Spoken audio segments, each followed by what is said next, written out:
열왕기하 16장 말씀 나누면서 은혜 받는 시간 갖기를 원합니다.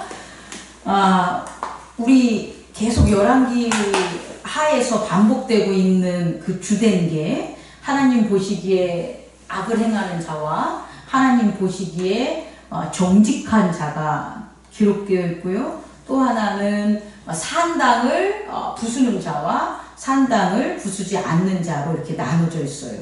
제가 오늘 첫 번째 여러분에게 말씀드리고 싶은 것은 뭐냐면 우리의 의지와 우리의 몸을 사용하는 것은 유전되지 않습니다. 유전되지 않는다는 건 뭐냐면 부모가 정직하게 하나님을 섬긴다고 자녀도 정직하게 하나님을 섬기는 게 아니라는 거예요. 또 하나는 부모가 어떤 하나님을 섬김에 있어서 그 생각이나 지식이나 그와 같은 행동이 바르다고 할지라도 자녀가 부모처럼 하나님에 대한 섬김의 그 생각과 행동이 바르다고 말할 수가 없습니다. 다시 말해 우리의 의지와 또 우리의 몸에 사용하는 것들은 이렇게 대를 이어서 뭐한다? 유전되지 않는 거다. 그러면 이런 것들이 대를 이어서 유전되지 않지만 그럼 혈통적으로 육적으로 혹은 사람의 육정이나 뜻에 의해서 이것들이 계승되지 않지만 그럼 이런 것들은 그럼 어떻게 세대를 이어가냐라고 보면 그건 상속입니다. 뭐라고요? 상속. 그러니까 상속이라는 것을 통해서만 부모의 것이 자녀에게 갈 수 있다는 거예요. 그래서 오늘날도 여전히 이 상속이라는 걸 했을 때 부모의 재산이 상속받은 자한테만 가지 상속받지 않는 자에게는 부모의 재산이 오지 않는다는 거예요. 또 하나는 부모의 모두 재산이 아닌 빚도 누구에게 온다? 상속받은 자에게만 온다는 거예요. 그래서 우리가 중요하게 여기는 건 뭐냐면 죄가 혹은 의가 우리가 혈통적으로 육정적으로 뜻으로 부모가 잘 됐으면 자녀도 잘 될 거야 이 의미가 아니고 부모가 못됐으니까 자녀도 못됐어 이 의미가 아니고 우리가 주목해야 될 것은 뭐냐면 상속에 있다라는 거예요. 우리는 내가 아무리 잘하고 싶어도 뭐하지 못하는 부모로부터 상속을 받지 못하면 내가 할 수 있는 게 없습니다. 부모가 해놓은 일에 대한 거예요. 내가 새롭게 내가 만들 수 있는 일은 내가 하면 되지만 부모가 한 유업과 유산에 대해서는 반드시 뭐를 얻어야 된다? 상속을 얻어야 된다. 그래서 이 상속이 되게 중요하다는 걸 여러분에게 전하겠습니다. 두 번째로 그럼 이와 같은 상속은 그럼 어떤 과정을 통해서 이루어지냐 이거잖아요. 부모의 재산이 어떻게 해서 자녀에게 상속되냐 우리는 살펴봐야 되지 않겠습니까? 어떻게 부모의 재산은 자녀에게 상속될까요? 그 방법은 순종과 복종입니다. 순종과 복종. 다시 말해 부모는 자기의 것을 자녀들에게 상속할 때 무엇을 자녀가 했을 때 주냐 봤더니 순종했을 때 준다는 거예요. 이 순종이라는 것은 보이지 않는 거예요. 다시 말해 순종은 의지적인 측면입니다. 의지적인 측면. 그래서 의지가 부모의 의지와 같냐 이거예요.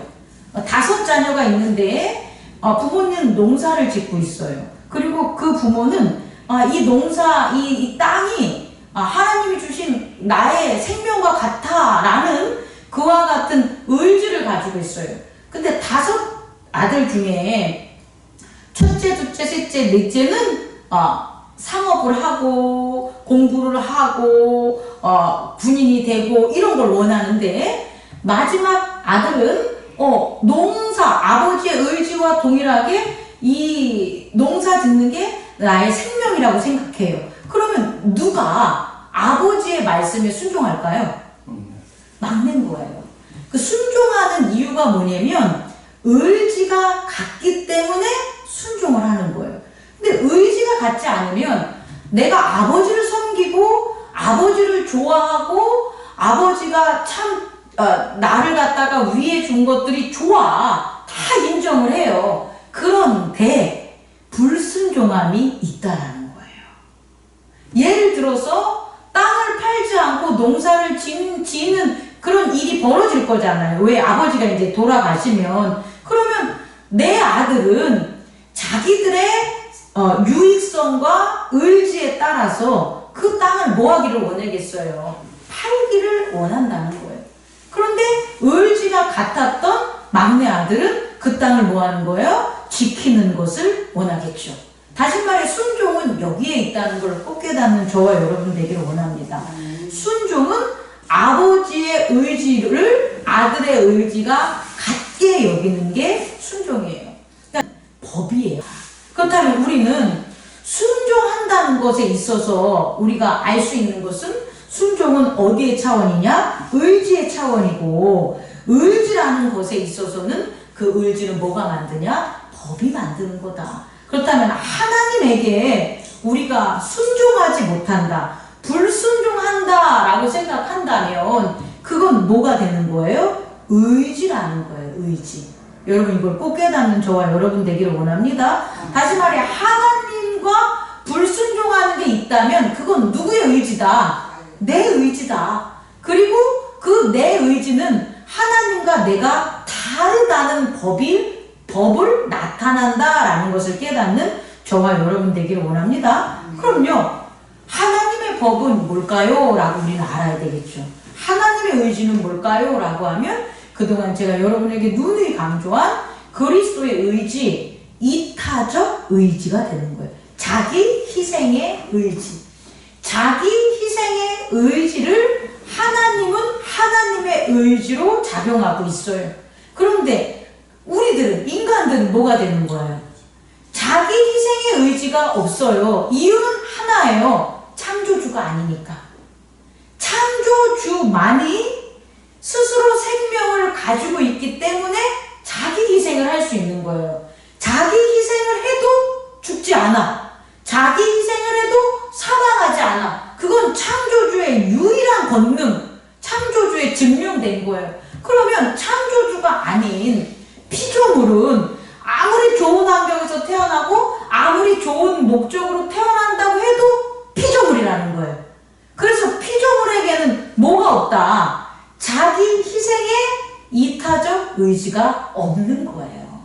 이해할 수 있겠습니까? 그래서 하나님은 자신의 법을 가르쳐 주는 거예요. 너가 내 법 안에 있으면 나와 같은 혜택을 가질 수 있다는 거예요.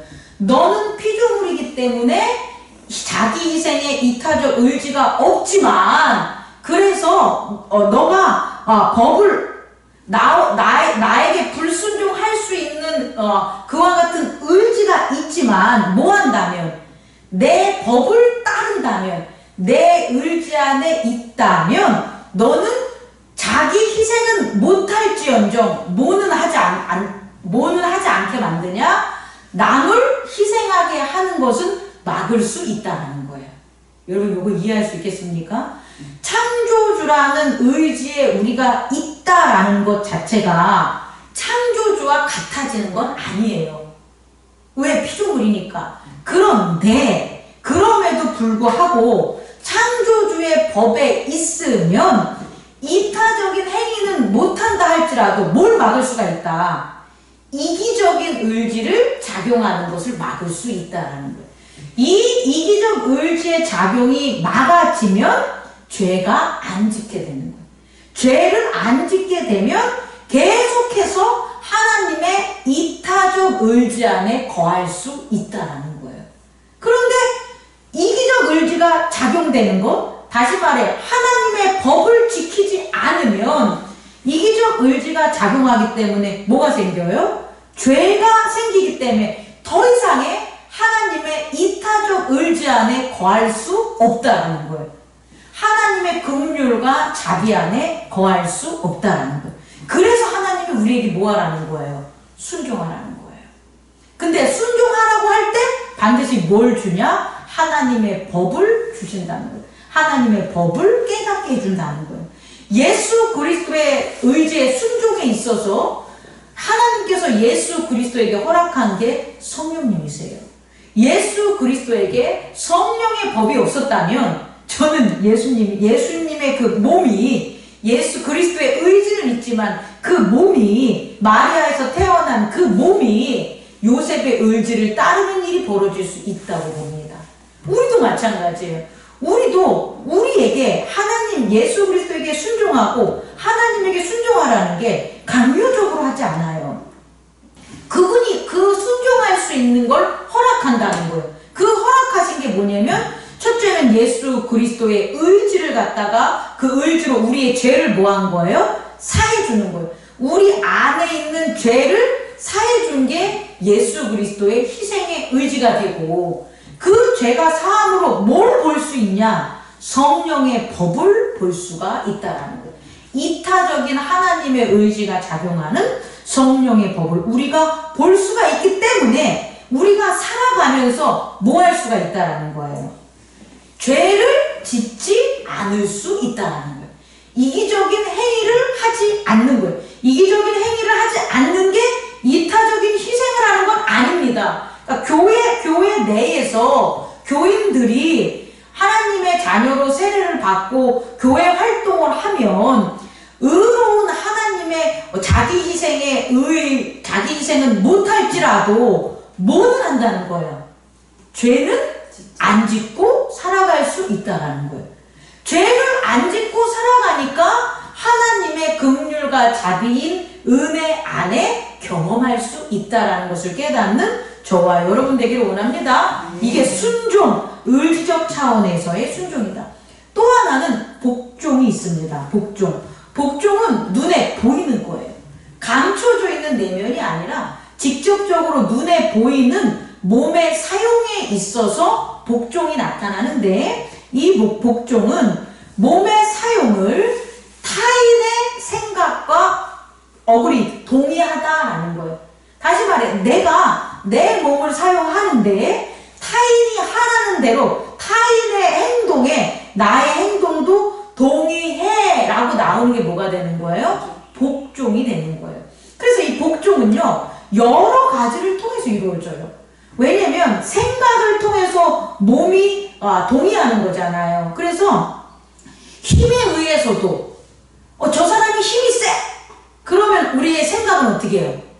그 힘센 것이 두려워서 그 사람의 생각에 동의한단 말이에요. 그러면 몸을 사용할 때 복종할 수 있다라는 거예요. 또 뭘 또 사용합니까? 재물, 돈이 많아, 이로움을 많이 줘. 내가 이런 행동을 했을 때 내게 금은보화가 생겨. 그러면 그 행동에 뭐 할 수 있다는 거야? 생각이 의지는 안 따라도 생각이 뭐 한다는 거예요? 따를 수가 있어요. 복종하는 거예요. 또 뭐에 복종할 수 있습니까? 지식에 복종할 수 있어요. 내가 들어보니까 내가 저 사람 말을 들어보고 내가 저 사람과 얘기해 보니까 저 사람의 지식이 내가 앞을 내다보거나 내가 예상한 것보다 훨씬 더 넓고 뛰어나. 그래서 내 생각이 그 사람을 따르는 거예요. 그럼 뭐 할 수 있는 거예요? 복종할 수 있다는 거예요. 우리는 복종을 힘에 의해서 뭔가 무릎을 꿇는 것만 복종이라고 생각하는데 그렇지 않습니다. 어휘적인 측면에서 복종은 동일한 옷을 입고 따르는 거예요. 그러니까 유유상종. 우리 장로님이 입은 옷이나 내가 입은 옷이나 똑같아. 그래서 함께하는 걸 우리는 복종이라고 합니다. 다시 말해 동일한 옷이라는 것은 동일한 생각이 작용할 때 동일한 행동을 하게 만드니까 우리는 이랬을 때 뭐 할 수가 있습니까? 복종을 할 수 있다는 것을 깨닫는 저와 여러분 되기를 원합니다. 그렇다면 우리는 두 번째로 이와 같은 복종과 순종에 그러면 어떤 효과가 있을 수 있는데 결과가 있을 수 있는데 어떤 결과가 있냐 살펴보면 순종을 했을 때 얻는 게 있어요. 순종을 했을 때. 그럼 순종이라는 건 내 의지가 아닌 하나님의 의지라든지 타인의 의지라든지 다른 이의 의지가 되잖아요. 그런 의지에 순종을 했을 때 우리가 얻는 게 있어요. 그 뭘 얻을 수 있을까요? 순종을 하면 얻을 수 있는 게 뭐냐면 상속인데 그건 이제 나타나는 유산의 그런 형태고 우리 안 보이는 의지적인 면에서 우리가 순종을 했을 때 자녀가 부모님에게 순종을 해요. 자녀가 부모의 의지를 맞춰줘요. 그럼 부모에게 뭘 받을 수 있어요? 사랑받을 수가 있어요. 사랑받을 수가 있어요. 자녀가요, 부모에게 의지와 같지 않고 부모에게 즐거움 줄 수 있죠. 예를 들어서 부모에게 말은 안 듣는데 부모가 하라는 대로 예를 들어서 그 의지는 동일하지 않는데 공부 잘할 수 있잖아요. 뛰어날 수 있잖아요. 그럼 부모는 자녀가 뛰어나고 남의 자식보다 나으면 기쁘고 즐거움을 느낄 수가 있잖아요. 기쁘고 즐겁다고 그 아이에게 뭘 주지 않는다? 사랑을 주지 않아요. 여러분 이거 잘 기억해야 돼요. 자녀가 많아. 부모가 자녀가 많아. 근데 10손가락 안 아픈 건 없죠. 그런데 10손가락이 다 뭐 하는 거예요? 동일하게 사랑하진 않아요. 첫째는 사랑을 좀 덜 주고 막내는 사랑을 더 주고 어떤 부모는 첫째는 사랑을 잘 주고 막내나 둘째는 안 주고 하는 경우 이유는 딱 하나예요. 자기를 따르냐 안 따르냐예요. 자기의 의지를 따르냐 안 따르냐. 자기의 의지를 안 따르면 사랑을 덜 줘요. 거의 안 줘요. 근데 아무것도 못해. 공부도 못해. 싸움도 못해. 다 못해. 그런데 그 아이가 아빠 최고야 그래서 맨날 쫑알쫑알 쫓아다니고 맨날 따라다니고 우리 아빠 최고 하면서 아빠가 하라면 밤에 그 하라는 모든 거 다 해. 그러면 그 아이에게 부모의 뭐가 들어갈 수 있다? 사랑이 들어갈 수 있다는 걸 깨닫는 저와 여러분 되기를 원합니다. 다시 말해 그럼 우리는 왜 하나님의 법을 지켜야 되냐는 거예요. 사랑받기 위해서 그러는 거예요. 우리는 왜 타인의 법을 존중해주고 지켜줘야 되냐는 거예요. 타인의 의지를 왜 소중히 여겨야 되냐는 거예요. 보이지 않는데 뭐 받기 위해서? 사랑받기 위해서 그러는 거예요. 그래서 사랑에 빠지는 이유가 뭐냐면 경험하지 못한 걸 경험하게 되는 거예요. 어떻게? 사랑하는 사람이 나는 너밖에 없어 이렇게 얘기하잖아요. 세상에서 내가 살아가면서 너밖에 없어라는 소리를 들어본 적이 없어요. 이 말은 늘 의지적인 것에 있어서 부딪히고 살아간단 말이에요. 근데 사랑에 빠지면 나는 너밖에 없어. 너 원하는 게 뭐니 이래요. 너 원하는 게 뭐야? 너 먹고 싶은 게 뭐야? 너 하고 싶은 게 뭐야? 너 하라는 대로 내가 다 해줄게. 이게 바로 사랑에 빠졌을 때 나의 의지가 그동안 대립되고 차이 있고 디퍼런스 있고 그 의지를 죽여야 되고 참아야 되고 여러 가지 살아왔는데 이 사람만은 안 그렇다는 거예요. 그래서 사랑에 빠지는 거예요.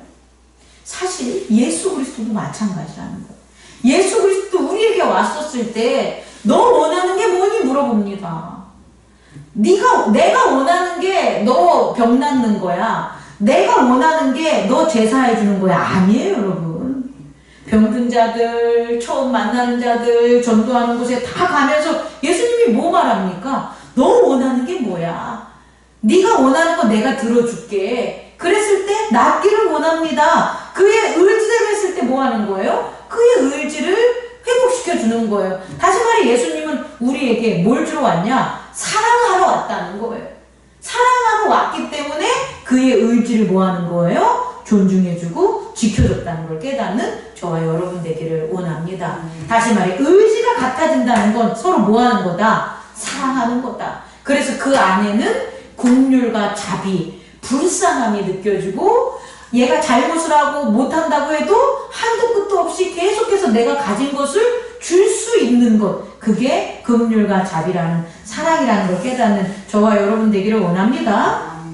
그럼 복종의 결과는 뭘까요? 복종함으로 얻을 수 있는 효과, 복종함으로 얻을 수 있는 효과는 아주 눈에 보이는 이로움과 즐거움이에요. 복종을 딱 했는데 그냥 아무것도 없으면 복종 안 합니다. 신하가 왕에게 복종을 했어. 예를 들어서 왕이 너 지금 가가지고 몽고군과 싸워라, 거란군과 싸워라 라고 해. 그럼 그냥 싸우라 합니까? 너 싸우고 오면 내가 계급을 3단금 정도 올려줄게 라는 것에 대한 바로 내가 싸우고 복종하고 왔을 때 내게 지금 일어나진 않아도 지금 보장된 그런 뭐가 있어야 되는 거예요? 유익함이 있어야 복종을 하는 거예요, 여러분. 또 하나는 뭐냐면 좋아, 즐거운 거예요. 내가 전쟁 나가서 싸우는 걸 즐거워하는 사람에게 너 나가가지고 싸워봐 그러면 예 하고 간단 말이에요. 그런데 싸움하는 거 칼싸움하는 거 싫어하는 사람한테 너 전쟁 나가 그럼 예 하겠습니까? 안 해요. 이유가 뭐냐면 내게 즐거움이 뭐하기 때문에 없기 때문이에요. 다시 말해 복종은 그 효과가 뭐가 있냐 봤더니 즐거워지는 거예요. 우리 자녀들이 어렸을 적에 심부름 시키면 잘해요 안 해요? 왜요? 왜입니까? 이익이 오니까. 바로 심부름하면 내가 알지도 못하지만 빵을 살 수 있고 연필을 살 수 있는 돈이 칭찬하는 그 금액이 나한테 딱 오니까 그게 너무 뭐 하는 거예요? 좋은 거예요. 복종하는 대가가 너무 크잖아요. 아니 오늘 저기 선거 날인데 쉬니까 교회 나오라는 얘기를 안 해서 안 나옵니까? 나왔을 때 내가 받는 유익이 큰다고 생각하면 왜 안 나오겠습니까, 여러분? 근데 내가 받는 유익이 없다고 생각하는 거예요. 내가 받는 유익이 없고 또 하나는 좋아하지 않아. 예배 드리러 가고 교회 오고 함께 하는 게 즐겁지 않아. 그거보다 더 즐거운 게 있어. 그럼 안 나오는 거예요, 여러분. 다 알고 있어도. 그게 맞는다는 걸 알고 있어. 그걸 해야 되는 걸 알고 있어. 그래도 뭐니까? 내게 즐거움이 없고 내게 뭐가 없으니까 이익이 없으면 안 해요. 그러니까 역으로 말한다면 이익이 있고 즐겁다면 복종하겠습니까? 안 하겠습니까? 합니다, 여러분. 그걸 꼭 깨닫는 저와 여러분 되기를 원합니다. 오늘 이것을 적용을 한다면 열왕기하 16장에 유다왕 아하스가 이런 모습들을 하고 있는 것을 우리는 볼 수가 있어요. 어떤 모습을 하고 있냐면 첫째, 이 유다왕 아하스는 그 아버지가 누굽니까? 그 아버지 요담인데 이 요담 전에 있었던 그런 아버지와 할아버지들 같은 경우에는 하나님 보시기에 어떠냐면 정직히 행하긴 행해요. 요담이. 자, 바로 전장 34절 보면 요담이 그의 아버지 우시아의 모든 행위대로 하나님 보시기에 정직히 행하였으나 그랬잖아요. 요담은 정직히 행했어요. 그런데 오늘 16장에 그의 아들 아하스는 하나님 보시기에 정직히 행했다고 나옵니까? 안 나옵니까? 안 합니다. 어떻게 나오냐? 2절. 그의 하나님 여호와께서 보시기에 정직하게 행하지 아니했다라고 나와요. 다시 말해 율법을 지켰다 안 지켰다? 모세의 율법을 안 지켰다는 거예요, 여러분. 자, 하나님은 정직히 행했냐 안 행했냐는 율법을 지키냐 안 지키냐고요. 하나님이 보시기에 악을 행했다라는 것은 다른 법을 지키냐 안 지키냐는 거예요. 여러분 차이가 분명히 있습니다. 느끼십니까? 정직하다는 게 하나님 법을 지키면 정직하고 안 지키면은 악한 게 아니라 정직이라는 영역에 있어서는 하나님의 법을 지키면 정직하지만 하나님의 법을 안 지키면 정직하지 않다고 하지 악하다고 얘기하는 건 아니라는 거예요. 그런데 하나님의 법이 아닌 다른 법, 여호와의 법, 하나님이 주지 않는 법을 자기들이 만들어서 지키는 것은 그 법을 지킨다고 해도 뭐 하는 거예요? 악을 행하는 거예요. 근데 그 법을 안 지키면 악을 행하는 것은 아닌 게 되는 거예요. 악을 행하지 않았다고 율법을 아는 것은 아니라는 거예요. 이걸 꼭 깨닫는 저와 여러분 되기를 원합니다. 왜? 우리 교인들 사회에서도 그게 나타나니까. 다시 말해 이 사람이 정직하구나, 하나님 보시기에 정직하구나 한다면 교회 법과 성령의 법을 잘 지키는 사람은 정직하게 보이는 거예요, 여러분. 이건 정직하다는 거와 그 안에 있는 믿음은 별개예요, 여러분. 정직하다는 것은 율법을 지키는 것. 그럼 우리가 예수님 당시에 누가 되는 거예요? 사두개인이나 바리새인들 같은 경우에는 어떻게 보이겠어요? 보시기에는 정직한 거예요. 그러니까 사람들이 따른다고요, 그 사람들을. 그런데 그 정직하다는 게 하나님 나라를 상속한 게 아니라는 거예요. 예수님이 오신 것은 이 땅에서 정직하게 사냐, 정직하게 살지 않냐 때문에 오신 게 아니라 하나님께서 주시려는 구원, 생명의 새 예루살렘을 상속하냐 안 하냐를 위해서 예수 그리스도를 보내주신 거란 말이에요. 이거 깨닫는 저와 여러분 되기를 원합니다. 정직하다고 하나님의 나라가 상속되는 게 아니라는 거예요.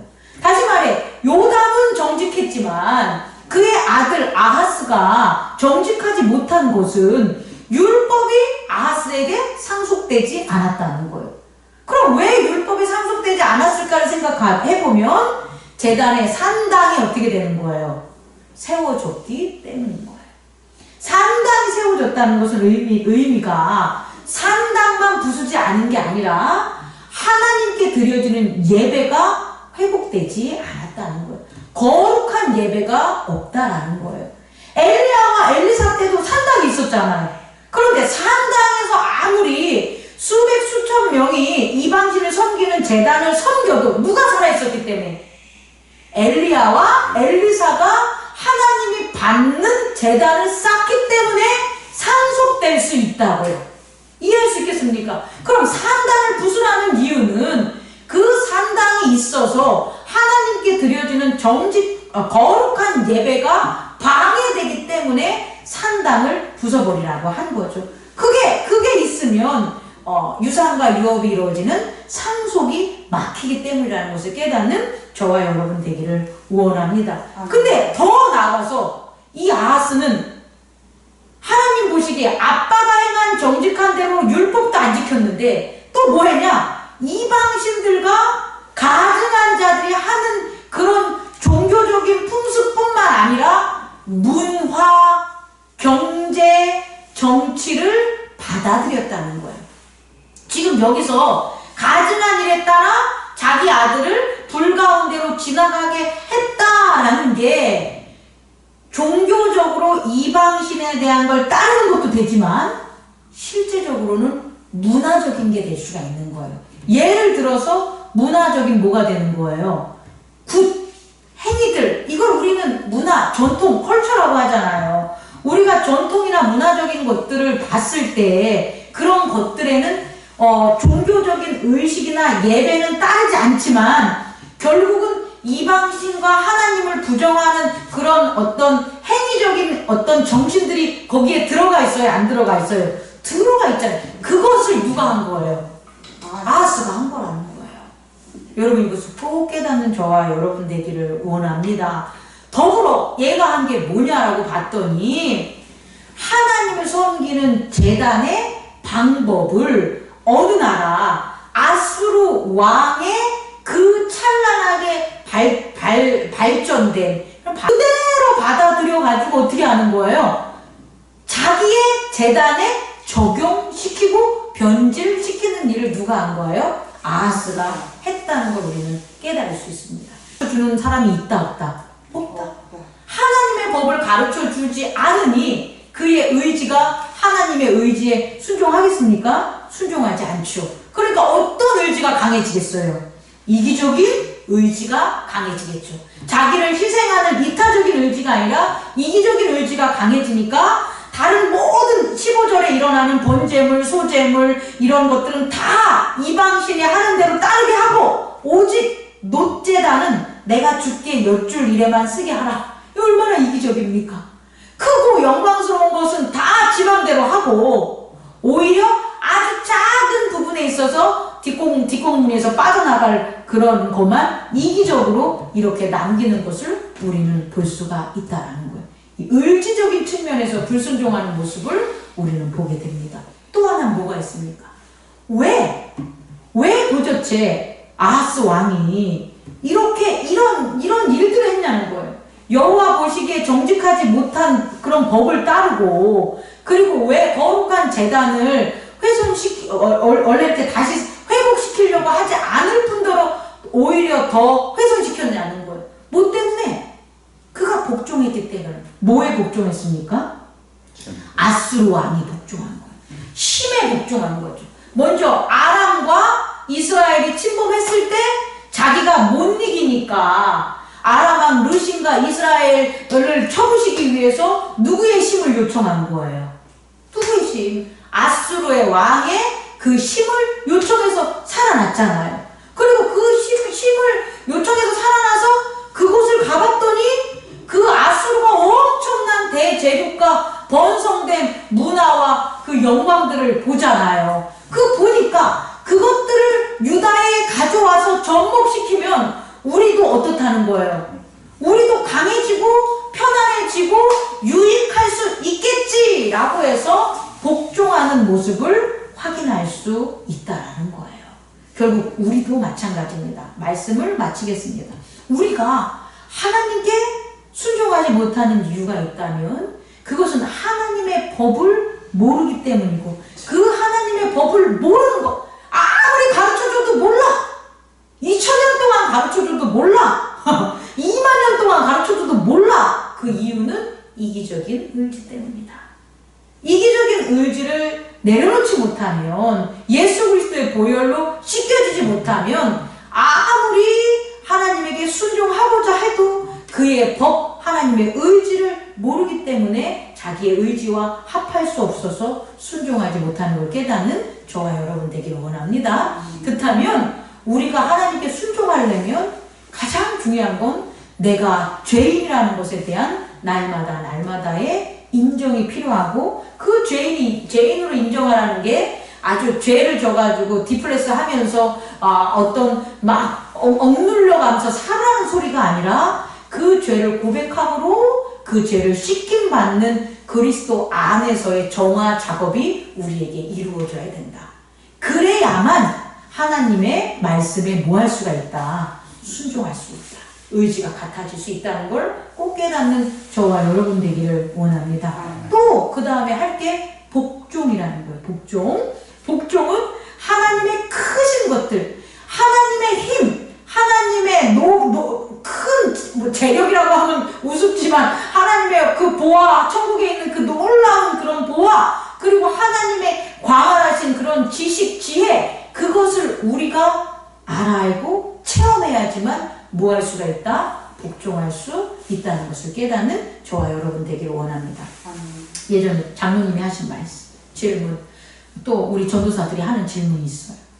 목사님, 근데 있잖아요, 순종하지 않는데 복종할 수는 있죠. 요건 이해가죠. 마음을 숨기고 의지가 같지 않지만 이로움과 이런 걸 추구하기 위해서 이제 복종할 수 있습니다. 그런데 우리가 순종과 복종이 나타나는 의미가 꼭 동일한 이꼴 관계는 아니라는 거예요. 요거 하나만 알아보세요. 순종은 의지적인 차원이니까 순종하면 할수록 하나님의 의지 안에 거하면 내 의지가 어떻게 돼야 돼? 성장해야 돼. 그럼 의지가 성장해서 뭘 컨트롤할 수 있냐? 몸의 사용을 컨트롤할 수 있으면 순종함으로 복종까지 이어질 수 있어요. 그런데 의지가 아직 순종을 하지만 어린아이인 거예요. 그러면 의지가 어린아이지 몸이 어린아이가 아니라는 거예요. 이해할 수 있겠습니까? 내가 50, 60 먹고 30, 40 먹어서 예수를 영접했어. 그럼 의지는 뭐예요?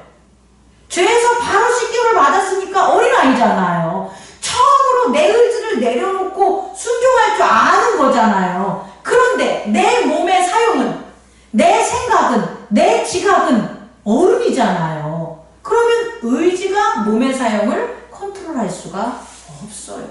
그래서 순종하지만 복종하지 못하는 일이 벌어져요. 이해할 수 있겠습니까? 그럴 때는 의지를 계속해서 순종함으로 의지가 하나님의 법을 알아서 커져서 뭐를 갖다가 컨트롤할 수 있어야 되냐? 생각을 컨트롤해야 돼요. 경험적인 것들, 무서운 것들, 돈 많은 것들, 힘센 것들, 세상의 지식들을 이길 수 있는 의지가 법을 알아야 복종까지 이루어지게 하는 것을 깨닫는 저와 여러분 되기를 원합니다. 아멘. 기도하겠습니다. 거룩하신 하나님 아버지, 우리가 살아가는